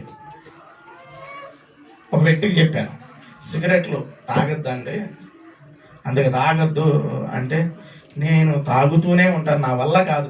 హాస్పిటల్లో ఉన్నప్పుడు తాగా ఉంటే అక్కడ కూడా నేను తాగాను. చెప్పాను, పనిమాల కూర్చొని అతను హాస్పిటల్ నుండి వచ్చినాక చెప్పాను. అయితే నా వల్ల కాదు సిగరెట్లు మానటం అన్నాడు. తర్వాత ఆ సిగరెట్లే తాగి లోనంతా చాలా బ్లాక్ అయిపోయిందంట. గమనించండి, ఇప్పుడు వేసుకుంటున్న ట్యాబ్లెట్లు పనిచేయట్లా. ఆయన పరిస్థితి చాలా భయంకరమైన పరిస్థితుల్లోకి వెళ్ళిపోయాడు. కొంతమందికి కొన్ని పాపం అంటే ఓన్లీ సిగరెట్లు తాగటం, ముందు తాగటం, లేకపోతే ఇంకోటి చేయటం, దొంగతనాలు చేయటం, ఇదే కాదు. దేవుని ఆజ్ఞను అతిక్రమించడమే పాపం. చెప్పినప్పుడు మరలాలి. దేని నుండి మరలాలంటే పాపము నుండి మరలించబడాలి. అంటే జ్ఞాపకం చేస్తూ పూర్వ స్థితిలో నీ పరిస్థితి ఏంటంటే ఒకప్పుడే నేను నూతనంగా చేశాడు, ఆ నూతనమైన స్థితిలోనికి వచ్చిన తర్వాత మరలా పాపపు స్థితిలోనికి వెళ్ళకూడదు. ఒకవేళ వెళితే మరలా ఏం చేయమంటున్నారు అంటే మరలండి అంటున్నారు. ఇంకా మాట్లాడుతున్నాడు చూడండి. ఇంకా మాట్లాడు. నీతి న్యాయములు జరిగించిన యెడల తన ప్రాణమును రక్షించుకున్నాడు. అంటే నువ్వేమవ్వాలంటే తాను చేయుచూ వచ్చిన దుష్టత్వము నుండి నీతి న్యాయములను ఏం జరిగించాలంటే నీతి న్యాయములు అంటే ప్రభువును వెంబడించడం ద్వారా నీతి న్యాయములు జరిగించిన ఎడల అతడు తన ప్రాణమును రక్షించుకొనును. తన ప్రాణాన్ని ఏం చేస్తాడంట? రక్షించుకొనును. తన ప్రాణాన్ని ఏం చేసుకుంటాడు? రక్షించుకుంటాడు. నువ్వు మరలితేనే నేను రానుపో నా ఇష్టం అనుకుంటే కుదరదు. మరలితే తన ప్రాణమును రక్షించుకో. నీ ప్రాణాన్ని రక్షించుకోవాలంటే నువ్వేం చేయాలి? మరలాలి. ఇంకా చూడండి. అతడు ఏం చేసుకోవాలంట? అతడు ఆలోచించుకొని తాను చేయుచూ వచ్చిన అతిక్రమ క్రియలన్నిటినీ చేయక మానెను గనుక అతడు మరణమునందక అవశ్యముగా బ్రతుకును. అంటే తాను చేయుచూ వచ్చిన పదాలను చూడండి. ఆ పదాలను చూడండి జాగ్రత్తగా. అతడు ఆలోచించుకొని అంటే ఆలోచించుకోవడానికి దేవుడు అవకాశాన్ని ఇస్తున్నాడా లేదా? ఇస్తున్నాడా లేదా? ప్రతి వారికి అవకాశాన్ని ఇస్తున్నారా లేదా? ఆలోచించడానికి మనకి అవకాశాన్ని ఇస్తున్నారు. కాదండి నేను చేస్తూనే ఉంటానంటే పో. గమనించండి, పదాలను ఒకసారి ఆలోచించండి. అతను ఆలోచించుకొని తాను చేయుచూ వచ్చిన అతిక్రమలన్నిటినీ చేయక మానెను గనుక అతడు మరణమునందుక అవశ్యంగా బ్రతుకును. ఇందాకేం చెప్పాడు? ప్రకటనలో ఏం చెప్పాడు? ఏం చెప్పాడు అంటే నువ్వు ఏ స్థితిలో పడిపోయావో అది ఏం చేయాలంట? జ్ఞాపకం చేసుకోవాలి. అంటే జ్ఞాపకం చేసుకోవాలి. నీ స్థితి ఏంటి ఒకసారి జ్ఞాపకం చేసుకో. ఒకప్పుడు ఆ స్థితి బాగుంది అంటే ఆ స్థితిలో నుండి నువ్వు పడిపోయావు. ఆ పడిపోయిన నీవు లెగవాలి. ఒకప్పుడు నీ స్థితి ఏంటి అది జ్ఞాపకం చేసుకొని నువ్వు మారు మనసు పొందితే సరి. లేని ఎడల నీ దీపస్తంభాన్ని ఏం చేస్తానన్నాడు? తీసేస్తానన్నాడు. ఇక్కడ కూడా అదే మాట చెబుతున్నాడు చూడండి పిల్లలు. ఇక్కడ కూడా అదే చెబుతున్నాడు. అతడు ఆలోచించుకొని తాను చేయుచూ వచ్చిన అతిక్రమములన్నిటినీ చేయక మారిన గనుక అతడు మరణమునందుక అవశ్యముగా బ్రతుకును. అయితే ఇశ్రాయేలీయులు యెహోవా మార్గము న్యాయము కాదని మరలా చూడండి. అయితే ఇశ్రాయేలీయులు యెహోవా మార్గము న్యాయము కాదని చెప్పుచూ ఉన్నారు. కొంతమంది చూడండి చెబుతూ ఉంటారు. ఏం చెబుతారంటే ఆయన దగ్గరికి వెళ్తే మాకేం కావట్లేదండి, అందుకని మేము మార్గం మార్చుకున్నాం. ఏం చేసుకుంటున్నారు? మార్గం మార్చుకుంటున్నారు. ఇశ్రాయేలు ప్రజలు ఏం చేస్తున్నారు తెలుసా? తమ మార్గాన్ని వాళ్ళే చెరుపుకుంటుంటారు. కొంతమంది ఎవరో కాదండి, వాళ్ళ గొయ్యలు వాళ్ళే కోరుకుంటుంటారు, అనుకుంటూ ఉంటారు. వాళ్ళు మమ్మల్ని మోసం చేసి వీళ్ళు వాళ్ళ కింద ఏమంటారు? నీళ్ళు వస్తాయి అంటారు కదా. వాళ్ళ కింద నీళ్ళు వచ్చిన తర్వాత తెలిసింది పరిస్థితి. ఆ తర్వాత ఏడ్చిన ప్రయోజనం లేదు. ఇశ్రాయేలు ప్రజల గురించి మాట్లాడుతూ అంటున్నారు. అయితే ఇశ్రాయేలు యెహోవా మార్గము న్యాయం కాదని చెప్పుచున్నారు. ఇశ్రాయేలు వారలారా నా మార్గము న్యాయమే గాని మీ మార్గము న్యాయము కాదు. మరలా చెబుతున్నాడు. ఇశ్రాయేలు వారలారా నా మార్గము న్యాయమైనది కానీ మీ మార్గము న్యాయము కాదు. కాబట్టి ఇశ్రాయేలు వారలారా ఎవని ప్రవర్తనను బట్టి వానికి శిక్ష విధింతును. ఎవన ప్రవర్తనను బట్టి వానికి శిక్ష విధింతును. మనసు తిప్పుకొని మీ అక్రమములు మనసు తిప్పుకొని మీ అక్రమములు మీకు శిక్షా కారణములు కాకుండానట్లు మీ అక్రమము ఏమవుతుందంటే మీకు శిక్షా కారణములు కాకుండానట్లు వాటన్నిటిని విడిచిపెట్టండి. మేము విడవండి, మేము పట్టుకుంటామంటే చేయగలిగింది ఏమి లేదు, మేము చేసేది ఏమీ లేదు. మీ మనస్సు త్రిప్పుకొని మీ అతిక్రమములో మీ అక్రమములను మీకు శిక్షా కారణము కాకుండా వాటన్నిటిని విడిచిపెట్టండి. వాటన్నిటిని విడిచిపెట్టండి అంటే మనం చేసుకున్న వాటిని మనకే వస్తాయి. మీరు జరిగించిన అక్రమ క్రియలన్నిటిని విడిచి నూతన హృదయమును గమనించండి, నూతన హృదయమును నూతన బుద్ధియు తెచ్చుకోండి. నూతన హృదయమును నూతన బుద్ధి, నూతనమైన బుద్ధి అంటే జ్ఞాపకం చేసుకోవాలి. నూతన బుద్ధిని తెచ్చుకోండి. ఇశ్రాయేలు వారలారా, మీరెందుకు మరణము నొందుదురు? మీరెందుకయ్యా మరణం నొందురు? అసలు చూడండి, దేవుడు ఎంత మాట్లాడుతున్నాడు తెలుసా? ఎంత చక్కగా మాట్లాడుతున్నాడు అంటే, మీరు మనసు మార్చుకోండి. ఎందుకయ్యా మీరు మరణం నొందుతారు? ఎందుకయ్యా మీరు చచ్చిపోవాల్సినంత అవసరం ఏంటి? చూడండి పిల్లలు, ఎంత చక్కగా మాట్లాడుతున్నాడు, ఎంత వివరంగా మాట్లాడుతున్నాడు ఆలోచించండి ఒకసారి. మీరు ఎందుకు మరణం నొందురు? ఇదే ప్రభువుకు యెహోవాకు మరణము నొందువారు మరణము నొందుటను బట్టి నేను సంతోషించువాడను కాను. అంటే నేను సంతోషించేవాడు. ఒకవేళ మరణం నొందితే నాకు సంతోషం లేదు. కావున మీరు మనసు త్రిప్పుకొనండి, అప్పుడు మీరు బ్రతుకుదురు. ఇదే ప్రభువుకు యెహోవా వాక్కు. గమనించండి పిల్ల, ఏం చెబుతున్నాడు అంటే, మీరు మనసు తిప్పుకొని బ్రతకటమే నాకు ఇష్టమై అంటున్నాడు. మేము బ్రతకమండి, మా ఇష్టం అన్నట్టుగా బ్రతికితే ఎక్కుతాడు. అంటే జ్ఞాపకం చేసుకో, ఒకప్పుడు దేవుడు మిమ్మల్ని బ్రతికించాడు, ఒకప్పుడు అవకాశాన్ని ఇచ్చాడు. ఇప్పుడేమో అది మార్గం కరెక్ట్ కాదండి, ఈ మార్గం కరెక్ట్ కాదండి, దేవుడిని విడిచిపెడితే దేవుడు ఏం కోరుకుంటున్నాడు? మరలండి. జ్ఞాపకం చేసుకోండి, మీరు ఏ స్థితిలో పడిపోయారో ఆ స్థితిని జ్ఞాపకం చేసుకోండి. మీరున్న స్థితి ఏంటి? దేవుడు మీకు ఇచ్చిన స్థితి ఏంటి? ఆ గొప్ప స్థితి గురించి జ్ఞాపకం ఉంచుకోండి. అంటే పూర్వం ఉన్న స్థితి, నీకు ఇచ్చిన స్థితిని పోగొట్టుకోకూడదు. ఆ స్థితిలో నువ్వు నిలబడాలి, ఆ స్థితిలో నువ్వు ఉండాలి. గమనించండి, ఒక వ్యక్తి అయితే ఆ స్థితిని జ్ఞాపకం చేసుకుని తిరిగి వచ్చేసాడండి. ఒకసారి లోకగారు రాసిన సువార్తను జ్ఞాపకం చేసుకుని, ఒకసారి లోకగారు రాసిన సువార్త 15వ అధ్యాయం లోకగారు రాసిన సువార్త. వెళ్ళిపోయాడు. ఎవరిని విడిచిపెట్టి వెళ్ళిపోయాడు? తండ్రిని విడిచిపెట్టి వెళ్ళిపోయాడు. తండ్రిని విడిచిపెట్టి వెళ్ళిపోయిన తర్వాత పరిస్థితి ఎలాగ మారిపోయింది తెలుసా? ఏ విధంగా మారిపోయిందంటే చాలా భయంకరంగా మారిపోయింది. ఇదంతా స్టోరీ అంతా మనకు తెలుసా లేదా? తండ్రి దగ్గర ఉన్న ఆస్తి అంతటా తీసుకున్న ఏం చేశాడు? వెళ్ళిపోయి తన ఇష్టానుసారంగా బ్రతికేశాడు. ఆ బ్రతికిన తర్వాత ఆయన పరిస్థితి ఎలాగా అయిపోయింది అంటే, ఎంత భయంకరమైన పరిస్థితులకు వెళ్ళాడో కొన్ని విషయాలు చూద్దాం. 14వ వచనం నుండి చూద్దాం. అదంతయు ఖర్చు చేసిన తర్వాత ఆ దేశమందు గొప్ప కరువు రాగా వాడు ఇబ్బంది పడసాగి వెళ్ళి ఆ దేశస్థులో ఒక చెంత చేరాడు.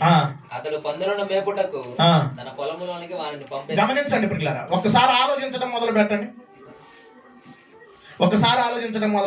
అంటే ఇతని స్థితి ఏంటంటే, పూర్వం ఆయన పరిస్థితి ఏంటి చెప్పండి? స్థితి ఏంటి చెప్పండి? ఎలాంటి స్థితిలో ఉన్నాడు ఒకప్పుడు? తండ్రి దగ్గర ఎలాంటి స్థితి? కష్టపడే స్థితి ఉందా? తండ్రి దగ్గర ఎలాంటి స్థితి?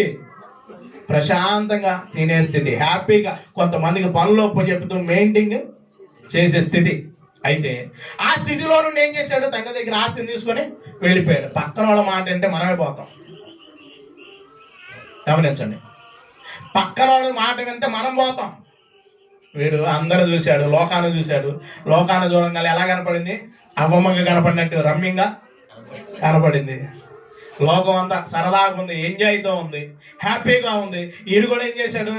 మనిషి పడిపోవటానికి కారణాలు 3 కారణాలు చెప్పాగా: డబ్బు, స్త్రీ, అలాగే వీడిగా డబ్బు తీసుకొని వెళ్ళిపోయిన తర్వాత ఆ డబ్బు అంతా ఖర్చు అయిపోయింది. పరిస్థితి అంతా దుర్వ్యాపారం చేసేసి ఇదైపోయాడు. అయిపోయిన తర్వాత ఎలాంటి పరిస్థితుల్లోకి వచ్చాడో తెలుసా? పందులు తినే పొట్టు దగ్గరికి వచ్చాడు. పందులు కాస్తుంటే ఆ పందులకి దగ్గరికి వెళ్ళి తినే పొట్టుతో ఆకలి తీర్చుకుందాం అనుకున్నాడు. చదవండి. పందులు తినే పొట్టుతో తన కడుపు నింపుకొని ఆశపడను గాని ఎవడునో వానికి ఏమీ ఇవ్వలేదు. 17వ వచనాన్ని అండర్లైన్ చేయండి. అయితే బుద్ధి వచ్చినప్పుడు వాడు నా తండ్రి వద్ద. గమనించండి, ఇప్పుడు ఏ స్థితి గుర్తు తెచ్చుకుంటాడు తెలుసా? ఏ స్థితి గుర్తు తెచ్చుకుంటున్నాడు అంటే పూర్వం నా స్థితి ఏంటి ఆలోచించండి. పూర్వం స్థితి ఏమొస్తుంది ఇతనికి? జ్ఞాపకం వస్తుంది. గమనించండి, పూర్వంలో ఉన్న నా స్థితి ఏంటంటే, ఆ స్థితి ఏంటంటే తండ్రి దగ్గర ఎంతో హ్యాపీగా ఉన్నాను. ఆ తండ్రి దగ్గర పరిచయంలో నేను హ్యాపీగా ఉన్నాను. చూడండి పిల్లలు, ఇప్పుడు మాట్లాడుతున్నాడు 17 వచనం. అయితే బుద్ధి వచ్చినప్పుడు వాడు నా తండ్రి యొద్ద ఎంతో మంది అన్నము సమృద్ధిగా ఉంది, నేనైతే ఆకలితో చచ్చిపోతాను. అంటే ఇతనికి ఏం గుర్తొస్తుంది తెలుసా? పూర్వం. ఇప్పుడు ఇశ్రాయేల్ ప్రజలకు ఏం చెప్పాడు అంటే మనం అది చూసాము, హెస్కేల్ గ్రంథంలో చూసాము, మీరు మరలండి అన్నాడు, మరలితే బ్రతుకుతారన్నాడు. ఇప్పుడు ఇతనికి తప్పిపోయిన కుమారుడికి ఏం గుర్తుకు వస్తుందంటే, నా తండ్రి దగ్గర ఎంతో మంది ఉన్నారు, వాళ్ళకి అన్నం ఎలాగుందంట? సమృద్ధిగా దొరుకుతుంది. కాదండి, ఎక్కడైతేనేమో అనుకొని వెళ్ళిపోయాడు. వెళ్ళిపోయిన వ్యక్తికి జ్ఞాపకం వస్తుంది. చూడండి, అయితే బుద్ధి వచ్చినప్పుడు వాడు నా తండ్రి యొద్ద ఎంతో మందికి కూలి వాళ్ళకి అన్నము సమృద్ధిగా ఉంది, నేను ఇక్కడ ఆకలికి చచ్చిపోతున్నాను. జ్ఞాపకం వస్తుంది. చూడండి, ఇప్పుడు జ్ఞాపకం ఖచ్చితంగా రావాలి. వచ్చిందా లేదా? ఏ స్థితిలో పడ్డాడో అది జ్ఞాపకం వస్తుందా లేదా? వస్తుందా లేదా? ఏం మాట్లాడాడు ప్రకటన గ్రంథంలో? ఏం మాట్లాడాడు? నువ్వు ఏ స్థితిలో పడితేవో అది జ్ఞాపకం చేసుకునే అది జ్ఞాపకం చేసుకుని ఏం పొందమన్నాడు? ఇతను ఏం పొందుతున్నాడు చెప్పండి? ఇతను ఏం పొందుతున్నాడు? మారు మనసు పొందుతున్నాడు. మారు మనసు పొందితే సరి, లేని ఏం చేస్తానన్నాడు? దేవస్థానం తీసేస్తానన్నాడు. ఇప్పుడు ఇతనికి ఏం గుర్తుకు వచ్చింది? ఆ స్థితి గుర్తుకు వచ్చిందా లేదా? ఏం పొందుతున్నాడు ఇతను? మారు మనసు పొందుతున్నాడు. అంటే పూర్వం స్థితి ఏమొస్తుందంటే జ్ఞాపకం వస్తుంది. జ్ఞాపకం వచ్చి ఏం చేస్తున్నాడు చూడండి, నేను లేచి. చాలా మంది రావడానికి పూర్వ స్థితి, దేవుడు సమృద్ధిని ఇచ్చాడు, నీకు ఆరోగ్యాన్ని ఇచ్చాడు, అవకాశాన్ని ఇచ్చాడు, బతికించాడు. ఆ బ్రతప్పుడు దేవుని కొరకు అడుగులు వేయాలేదా? వేయలేదా? ఆ స్థితి బట్టి దేవుడిని మహిమపరిచాడు. ఎవరు? పౌలు.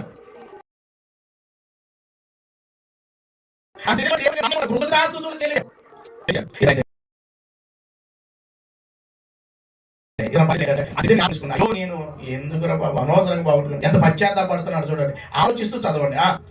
నేను లేచి నా తండ్రి గమనించండి, ఎవరిని పరిచయం చేస్తున్నాడో తెలుసా? ఎవరు చేస్తారా? తండ్రి. నేను ఎవరికంట? ఆలోచించండి పిల్లారా, నేను పరలోకమునకు విరోధముగా నీ ఎదుట పాపం చేశాను. పరలోకమునకు విరోధముగా నీ ఎదుట పాపము చేసి తిని అంటే ఎవరిని చూపిస్తున్నాడో తెలిసేది? దేవుని చూపిస్తున్నాడు. దేవుణ్ణి చూపిస్తూ ఉన్నాడు. దేవుణ్ణి చూపిస్తూ మాట్లాడుతున్నాడు. తండ్రి, నేను పరలోకమునకు విరోధంగా. పరలోకంలో ఎవరున్నారు? దేవుడు ఉన్నాడు, ప్రభు రక్షకుడు ఉన్నాడు. నేను విరోధంగా పూర్వ స్థితి జ్ఞాపకం. అయ్యో బాబు, ఆయనలో ఉన్నట్టయితే, దేవుళ్ళో ఉన్నట్టయితే నా స్థితి ఏంటి? హ్యాపీగా ఉండేవాడిని. ఆ దేవుని విడిచిపెట్టడం ద్వారా నా స్థితి ఏంటి, నా పరిస్థితులు ఏంటి అని జ్ఞాపకం వస్తుంది. ఈరోజు చూడండి, ఒక స్థితి రాగానే ఎవరిని మర్చిపోతారు? దేవుని మర్చిపోతారు. ఒక స్థితిలోనికి రాగానే ఎవరిని మర్చిపోతారంటే దేవుని విడిచిపెట్టేస్తారు. దేవుని విడిచిపెట్టేసి ఎలా బ్రతుకుతూ ఉంటారు? ఏ విధంగా బ్రతుకుతూ ఉంటారు అంటే, దేవుని విడిచిపెట్టేసి బ్రతుకుతూ ఉంటారు. దేవుడు లేకుండా బ్రతుకుతూ ఉంటారు. ఆ పరిస్థితులు జ్ఞాపకం రాదు. ఒక స్థితిలోనికి వచ్చిన తర్వాత దేవుడి గురించి విడిచిపెట్టేసి బ్రతుకుతుంటారు. వాళ్ళ పరిస్థితి ఒక్కసారి ఆ స్థితిని ఇచ్చిన దేవుని మర్చిపోయి ఎలాగ పాపంలో బ్రతికేస్తారంట. ఒక్కసారి హోషేయ గ్రంథం చూడండి. హోషేయ గ్రంథం మరలా అక్కడికి వచ్చేసేస్తాం, ముగించేస్తాను నేను త్వరగా. చూడండి, హోషేయ గ్రంథంలో 4వ అధ్యాయం 7వ వచనం చూడండి. 4వ అధ్యాయం 7వ వచనం. దేవుడు ఒక స్థితిని ఇస్తే ఆ స్థితిని మర్చిపోతూ ఉంటారు చాలా మంది. అందరూ తీసారా? హోషేయ గ్రంథము 4వ అధ్యాయం 7వ వచనం. తమకు కలిమి కలది వారు నా ఎడల అధిక పాపము చేసి అధిక పాపము చేసిరి గనుక వారి ఘనతను నీచ స్థితికి మార్చుదును. నీచ స్థితికి మార్చెదను. ఏమంటున్నాడు తెలుసా? ఏమో మాట్లాడుతున్నారు అంటే తమకు కలిమి కలది, కలిమి అంటే డబ్బు వచ్చే కొలది వారు నా ఎడల అధిక పాపము చేసి. అంటే డబ్బు వచ్చే కొలది అధిక పాపం చేస్తారా?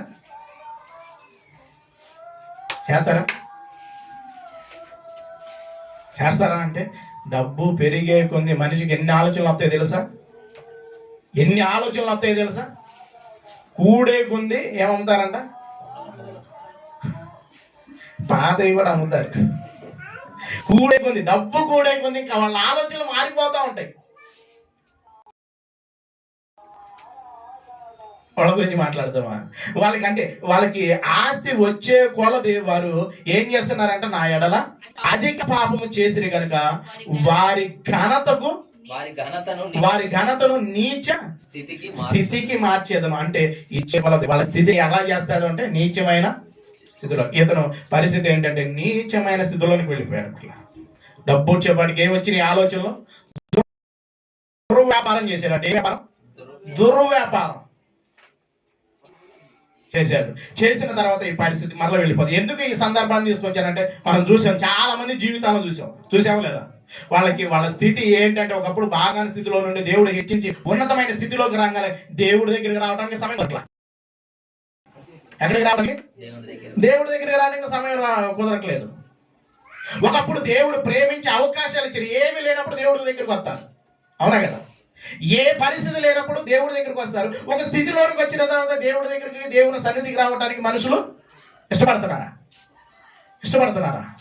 ఇష్టపడట్లా. ఇప్పుడు ఏం చేస్తానంటారంటే, ఇప్పుడు ఆ డబ్బే లేకపోతే ఏం చేస్తాం? మరలా దేవుడి దగ్గరికి వస్తాం. ఆ పరిస్థితి లేకపోతే మరలా ఏం చేస్తామంటే దేవుడి దగ్గరికి వచ్చేస్తాం. ఇతని పరిస్థితి చూడండి. అంత పోయేపాటికి ఎవరు గుర్తుకొచ్చాడు? తండ్రి గుర్తుకొచ్చాడు. ఈరోజు చాలా మంది జీవితాలు చూడండి. మనిషి ఆరోగ్యం ఉన్నంత కాలం, ధనం ఉన్నంత కాలం మనిషి దేవుడి దగ్గరికి రమ్మంటే వస్తారా? రారు.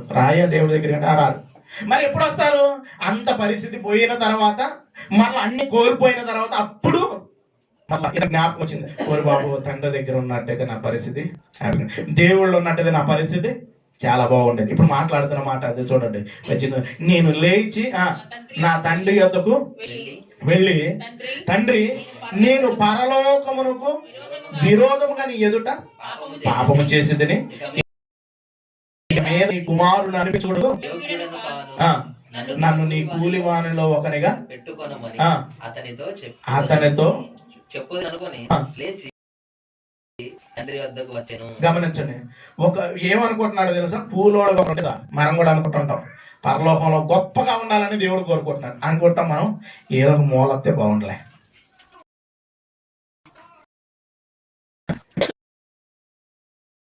దేవుడు జయించి అని ఎక్కడ కూర్చోబెట్టుకున్నాడు? మీరు ఆడ ఉన్నట్టు బాబు ఒకటి అన్నాడా? ఇంకేంటి ఆ మూల మీద అన్నాడు. ఎక్కడ ఉండమన్నాడు? నాతో పాటు. దేవుడు ఏం కోరుకుంటున్నాడు? నాతో పాటు నా పక్కన ఉండాలని దేవుడు కోరుకుంటున్నాడు. నీకు ఏ స్థితిని ఇవ్వాలి అనుకుంటున్నాడంటే, చిన్న స్థితి కాదు మనకి ఇవ్వాలనుకుంటుంది దేవుడు, గొప్ప స్థితిని ఇవ్వాలనుకుంటున్నాడు. కోరుకుంటున్నాడు లేదా? మన స్థితి ఏంటి? ఒకప్పుడు స్థితి అంటే గమనించిన పిల్లరా, మన స్థితి ఏంటంటే పాపంలో ఉన్న స్థితి. ఆ పాపంలో ఉన్న స్థితిలో నుండి మనల్ని ఆ సంఘంలోనికి మనల్ని చేర్చాడు. ఆ సంఘంలో చేర్చబడిన మనము ఏదో ఒక విషయాల్లో ఏమవుతున్నాం? పడిపోతున్నాం. ఆ పడిపోయిన మనం ఏమవ్వాలంటే బుద్ధి తెచ్చుకొని మరలా ఎక్కడికి ఏం జ్ఞాపకం చేసుకోవాలి? స్థితిని జ్ఞాపకం. దేవుడు మరలా ప్రేమించి మనకి ఎంత స్థితిని ఇచ్చారు, ఆ స్థితిని జ్ఞాపకం చేసుకొని ఏం పొందాలి?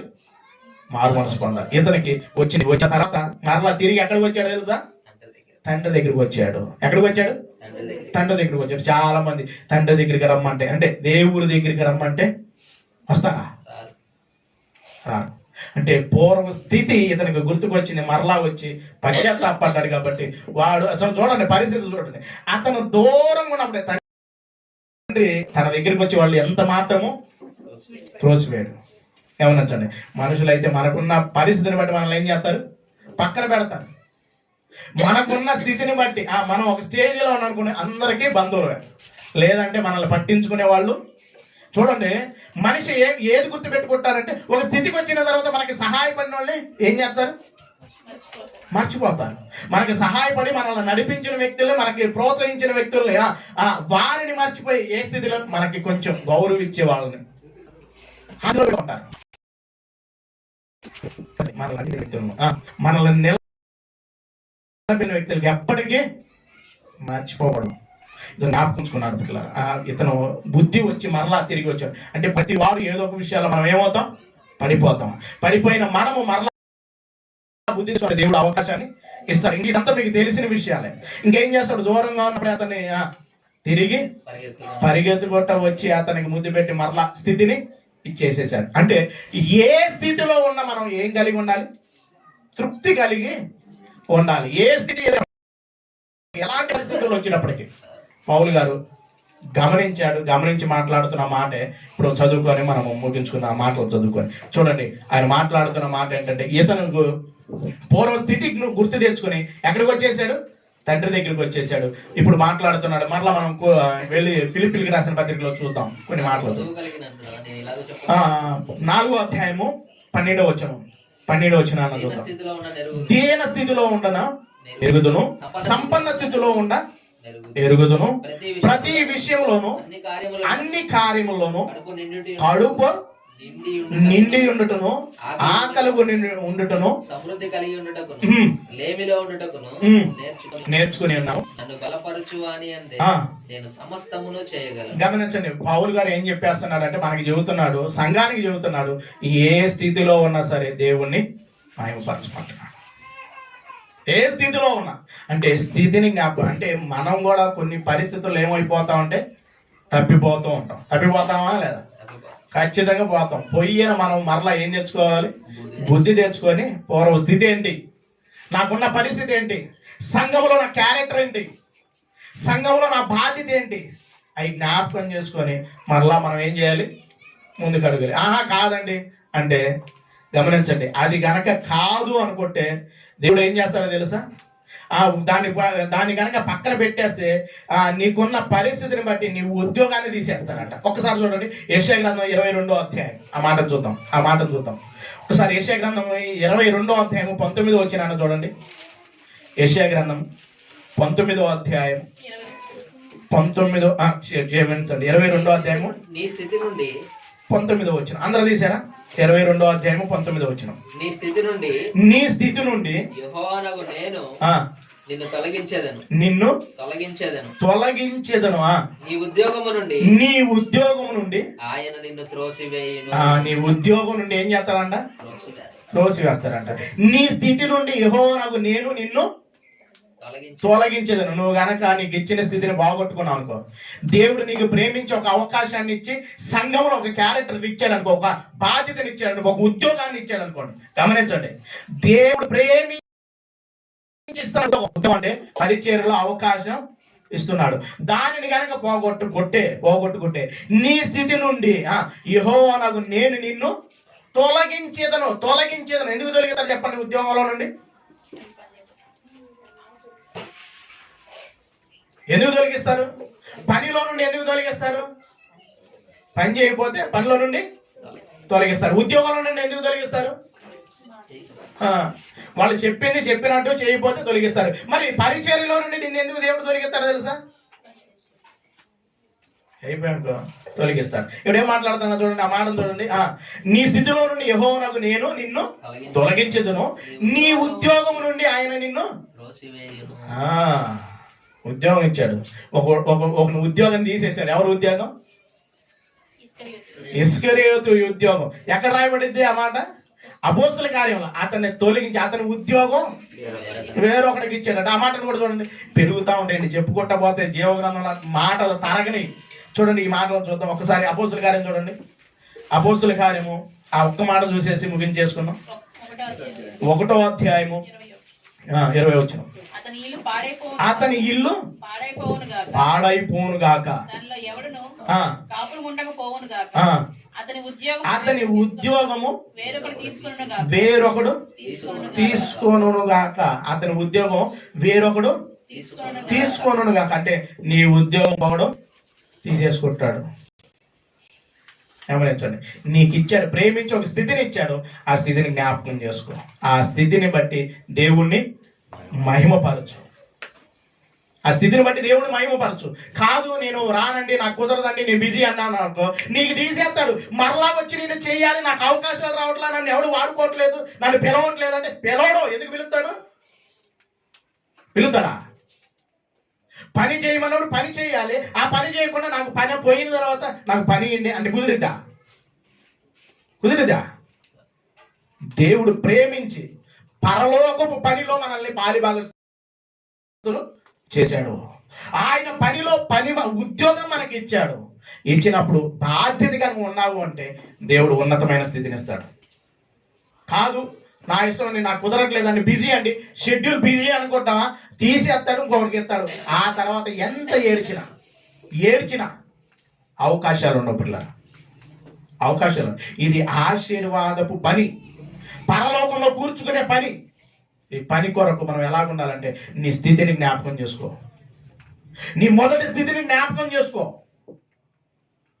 నీ మొదటి స్థితి ఎలాగుందో జ్ఞాపకం చేసుకో. జ్ఞాపకం చేసుకొని నువ్వు అలాగ చేస్తే నీకు అవకాశం ఉంటుంది. లేదు అంటే నీ ఉద్యోగం పూర్తిగా తీసేస్తాడు. అది పోయిన తర్వాత నాకు అవకాశాలు లేవని నువ్వు ఎంత ఏడ్చినా ప్రయోజనం లేదు. అందుకనే ఏశావును మనకు జ్ఞాపకం చేస్తాడు. ఏశావు ఆ తర్వాత ఆశీర్వాదం పొందుకోళ్ళి శ్రద్ధతో కన్నీళ్లు విడిచినను వెతికినను ఆ మారు మనసు పొందట అవకాశము లేక ఏం చేశాడు? విసర్జించబడ్డాడు. కాబట్టి ఈ ఉదయకాలం దేవుడు నువ్వు ఏ స్థితిలో పడిపోయావు అది జ్ఞాపకం చేసుకో. జ్ఞాపకం చేసుకుని మారు మనసు పొందు. పౌలు గారు అంటున్నాడు సంఘంతో, నేను ఏ స్థితిలో ఉన్నా దేవుణ్ణి మహిమపరుస్తూ ఉన్నాను అంటున్నా, నేర్చుకుంటున్నాను అంటున్నాడు. ఏ స్థితి? లేమి స్థితి తెలుసు, ఉన్నతమైన స్థితి తెలుసు. లేమి స్థితి రాగానే దేవుడు విడిచిపెట్టట్లేదు, ఉన్నత స్థితి రాగానే ఎవడు యెహోవా ఎవడని అనట్లేదు. ఏ స్థితిలో ఉన్న దేవుడిని మహిమపరచడం వెళ్తున్నాడు, మహిమపరుస్తూ ఉన్నాడు. ఈరోజు నీకు ఏ స్థితిని ఇచ్చాడు ఆ స్థితిలో దేవుణ్ణి మహిమపరుస్తూ ముందుకు అడుగులు వేయి. ఒకవేళ పడిపోయిన స్థితిలో ఉన్నా మరలా లెగు. ఆ కుమారుడికి, తప్పిపోయిన కుమారుడికి స్థితి జ్ఞాపకం వచ్చింది, మరలా తిరిగి వచ్చాడు. నువ్వు తిరిగి వస్తే అవకాశం ఉంది. నేను తిరిగి రానండి, నా ఇష్టం అని, నా ఇష్టానుసారంగా నేను బ్రతుకుతాను అంటే నీ ఇష్టం. నీ ఉద్యోగం వేరొకటికి వచ్చింది. పోయిన తర్వాత నువ్వు ఎంత ఏడ్చినా ప్రయోజనం లేదు. గమనించండి, దేవుడు ప్రేమించి ఉద్యోగాన్ని ఇచ్చాడు, ఆ ఉద్యోగాన్ని పోగొట్టుకోవద్దు. కాబట్టి నీ పూర్వపు స్థితి ఏంటి? అది జ్ఞాపకం ఉందా? జ్ఞాపకం పెట్టుకొని మన స్థితిలో నుండి ఒక స్థితిలోనికి తీసుకొచ్చినప్పుడు అది జ్ఞాపకం పెట్టుకొని దేవునికి ఏం చెల్లించాలి? కృతజ్ఞతాస్తుతులు చెల్లించాలి. అటు కృప దేవుడు మనందరికీ అనుగ్రహించును గాక. ప్రార్థన చేసుకున్నాం. సకలాశీర్వచనములకు కారణభూతుడు అయిన మా పరలోకపు తండ్రి, ఈ ఉదయకాలమున మీ పాద సన్నిధికి చేరి తండ్రి కొన్ని విలువైన విషయాలు ఆలోచించడానికి మీరు కృప చూపిన విధానాన్ని బట్టి మీకు వందనాలు, స్తోత్రములు తండ్రి. పూర్వం తండ్రి మా స్థితి లోకములో పడి తిరుగుతున్న మమ్మల్ని, లోకములో పడి కొట్టుమిట్టులాడుతున్న మమ్మల్ని తండ్రి మీరు ప్రత్యేకపరిచి ఒక స్థితిని మాకు దయచేసి ఆ స్థితిలో నమ్మకంగా అడుగులు వేయడానికి మీరు కృప చూపించండి. ఒకవేళ దానిలో నుండి తొలగిపోయి ఉంటే తండ్రి మరలా ముందుకు అడుగులు వేయటానికి బుద్ధి తెచ్చుకొని తిరిగి వచ్చి తండ్రి ఆ స్థితిని పొందుకోవటానికి మీరు కృప చూపించండి. ఏ స్థితిలో ఉన్నప్పటికీ తండ్రి సంతృప్తి కలిగి ముందుకు అడుగులు వేయగలిగే కృపను మీరు దయచేసి దీవించమని ప్రతి విషయాన్ని మీ చేతులకు అప్పగించుకుంటూ ఈ ఉదయకాలం ఎంతమంది అయితే మంచి హృదయంతో స్వీకరిస్తూ ఉన్నారు అని మీరు జ్ఞాపకం చేసుకోమని వేడుకుంటున్నారు. ఆ స్థితిని బట్టి మిమ్మల్ని మహిమపరచగలిగిన కృపను మీరు దయచేయమని యేసుక్రీస్తు నామమున స్తుతించి ప్రార్థించి వేడుకుంటున్నాం పరమ తండ్రి. ఆమేన్. అందరికీ వందనాలు.